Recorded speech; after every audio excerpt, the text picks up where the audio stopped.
Nike introduces an updated version of the Ava Rover this holiday season, emphasizing reflective paneling to enhance visibility while maintaining its gorp-core inspired aesthetic. Though not officially a trail shoe, the Ava Rover takes on that rugged vibe, and the new reflective overlays highlight this character. The reflective elements appear on the ankle collar, extend down the tongue, and reach the toe, subtly transforming the sneaker's identity.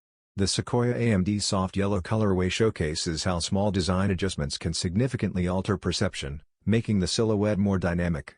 This update allows the Ava Rover to lean further into what it already represents, style that blends casual wear with outdoor influence. Nike plans to roll out this colorway in October via Nike.com and select retailers.